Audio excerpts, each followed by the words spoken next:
அனைவருக்கும் வணக்கம். நான் உங்கள் கிருஷ்ணிகர். நம்முடைய வாழ்க்கையில் அனைவருக்குமே குறைந்தது ஒரு லட்சியமாவது இருக்க வேண்டும். லட்சியம் இல்லாத வாழ்க்கை துடுப்பில்லாத படகு போன்றது. பலர் யோசிக்கலாம், துடுப்பில்லாத படகும் என்று ஒரு நாள் ஏதோ ஒரு கரையை கொண்டு தட்டும் என்று சொல்லி. ஆனால் தட்டுகின்ற அந்த கரை நமக்கு விருப்பமான கரையாக இருக்காது. ஆனால் கையில் துடுப்பிருந்தால் நாம் விரும்பிய ஒரு இடத்தை சென்றடைய முடியும். அப்படி செல்ல வேண்டுமானால் நம்மளுக்கு இருக்கக்கூடிய மிக பெரிய அணைக்கட்டு அல்லது தடைக்கட்டு பயம். அந்த பயம் இருக்கும் வரைக்கும் நாம் என்ன முடிவெடுக்க வேண்டும், என்ன செய்ய வேண்டும், எந்த மாதிரியான செயல் செய்தால் நாம் எங்கு செல்லலாம், அல்லது எந்த நேரத்தில் என்ன முடிவெடுக்க வேண்டும், நிறைய விதமான பயங்கள் இருக்கும். நாம் இதில் காலடி எடுத்து வைத்தால் ஜெயிப்போமா அல்லது தோப்போமா என்ற பயம் ஒரு பக்கம், இதில் எடுத்து வைத்தால் இது நன்றாக இருக்குமா அல்லது ஏதாவது ஒரு பலன் அளிக்குமா என்ற ஒரு பயம் ஒரு பக்கம், செய்யத்தான வேண்டும் என்ற ஒரு பயம் ஒரு பக்கம், வாழ்க்கை இழந்துவிடும்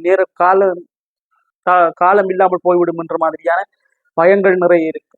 அது எமக்கு உண்மையிலேயே ஒரு தடைக்கட்டு, மிகப்பெரிய தடைச்சுவர்.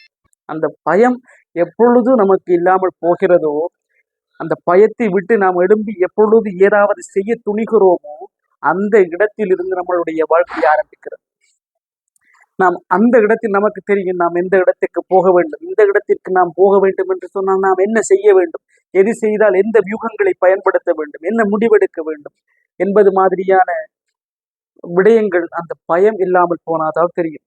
பயம் இல்லாமல் இருந்தால் மட்டும்தான் நாம் ஒரு அடி முன்னெடுத்து வைக்கும் பொழுது அடுத்தது என்ன செய்ய வேண்டும் என்பது பற்றிய ஒரு தெளிவு பிறகு.